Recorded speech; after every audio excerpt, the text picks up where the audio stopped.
चालाक बीवी। श्याम और राधा रायगढ़ गांव में रहते हैं। वैसे तो उनके अपने घर में ही 2 वक्त का खाना पूरा नहीं पड़ता, लेकिन फिर भी श्याम हर रोज किसी न किसी नए मेहमान को दोपहर के खाने पर घर ले आता है। एक दिन राधा कहती है, ये क्या है जी, जब आपको पता है कि हमारे पास अपना पेट भरने तक का खाना पूरा नहीं होता, फिर क्यों रोज किसी न किसी नए मेहमान को घर लेकर आ जाते हो? ऐसे तो जिंदगी जीना मुश्किल हो जाएगा। मेहमानों को खिलाना पुण्य का काम होता है, इससे भगवान खुश होते हैं। तुम क्यों उसके बीच में आकर पाप की भागीदारी बन रही हो? दोबारा मेरे सामने ऐसी बात मत करना, समझी?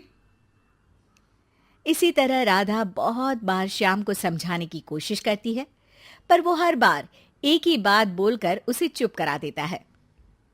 इन्हें समझाना तो बेकार है। मुझे ही कोई ऐसी तरकीब सोचनी होगी जिससे मेहमान अपने आप ही यहां आना बंद कर दे। राधा तरकीब सोचने में लग जाती है और इसी तरह कुछ दिन बीत जाते हैं। एक सुबह श्याम बिना कुछ बताए जल्दी घर से निकल जाता है और राधा अपने काम में लग जाती है। कुछ घंटों बाद श्याम अपने एक दोस्त के साथ घर वापस आता है। सुनो राधा, आज दोपहर के लिए 3 मेहमानों का खाना बनाकर रखना, और याद रखना उनकी खातिर में कोई कमी ना हो। श्याम की बात पर राधा हैरानी से उसकी तरफ देखने लगती है, लेकिन दोस्त के साथ होने की वजह से कुछ बोल नहीं पाती। घर में तो ठीक तरह से 2 लोगों के खाने लायक तक दाल चावल नहीं है, और इन्हें मेहमान बुलाने हैं। बस अपना अपना बोलते हैं, दूसरे की तो कभी सुननी ही नहीं है। क्या करूं मैं? राधा क्या करूं क्या नहीं की उलझन में फंसी ही होती है कि उसके दिमाग में एक तरकीब आती है, जिस पर वो श्याम और उसके दोस्त के घर से बाहर जाते ही रसोई में से सिलबट्टा निकाल कर लाती है। अब मुझे मेरे ये साथी ही इस मुश्किल से बाहर निकालेंगे। राधा सिलबट्टे पर रोली, चावल और हल्दी डालकर उसे मेहमानों के बैठने की जगह पर ले जाकर रख देती है। कुछ ही देर में वो तीनों मेहमान भी घर पहुंच जाते हैं। आइए जी, पधारिए, हमें आपका ही इंतजार था। जी शुक्रिया। श्याम भाई कहाँ हैं? वो ना बस आते ही होंगे, तब तक आप बैठिए ना।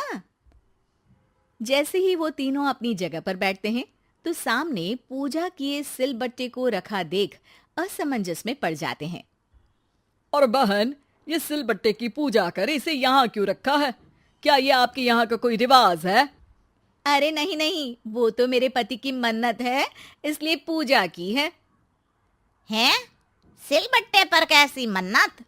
मेरे पति ने मन्नत ली है कि वो अपने मेहमानों को खाना परोसने से पहले इस सिलबट्टे से 3 बार उनके सिर पर मारेंगे।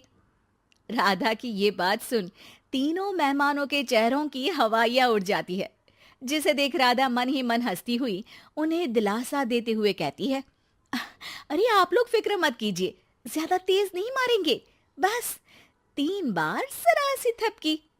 और ये सुनते ही तीनों मेहमान डर से कांपते हुए तुरंत अपनी जगह से उठ खड़े होते हैं।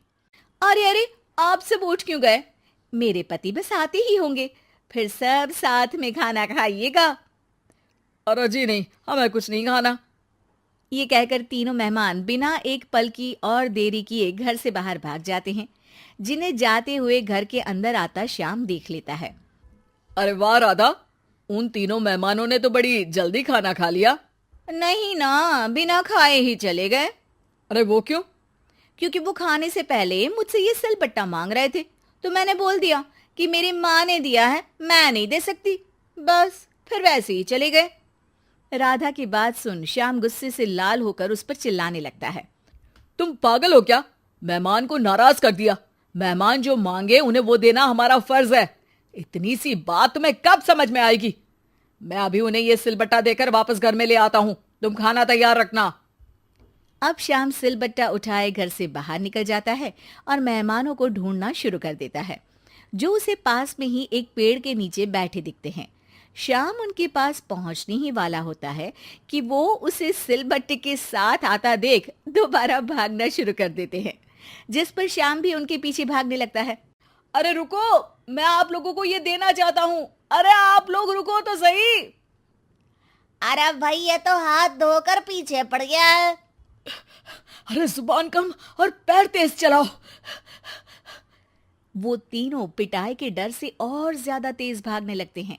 इसी तरह तीनों मेहमान आगे आगे और श्याम सिलबट्टे के साथ उनके पीछे पीछे पूरे गांव में घूमते हैं, जिससे धीरे धीरे गांव में ये खबर फैल जाती है कि श्याम दयालु और उदार इंसान तो है, लेकिन अब से वो किसी की भी मेहमान नवाजी से पहले सिलबट्टे से 3 बार उसके सिर पर मारेगा, जिसके प्रभाव से अब लोग उसके घर खाने पर आना बंद कर देते हैं। मैं तो उन्हें सिलबट्टा देने जा रहा था और लोगों को लगा कि मैं मार रहा हूं। कितना बड़ा बेवकूफ हूं। अब मेरी ही वजह से कोई यहां खाने पर आने के लिए तैयार नहीं है। इस तरह राधा अपनी होशियारी और सिलबट्टे की मदद से श्याम के मेहमानों वाली आदत से छुटकारा भी पा लेती है और घर की शांति भी भंग नहीं होती। जरूरी नहीं कि हर जंग हथियार से ही लड़ी जाए। कुछ के लिए सिर्फ दिमागी चाल ही काफी होती है, और अगर शांति के साथ अच्छे से दिमाग लगाकर सोचा जाए तो मुश्किल से मुश्किल समस्या का समाधान मिल ही जाता है।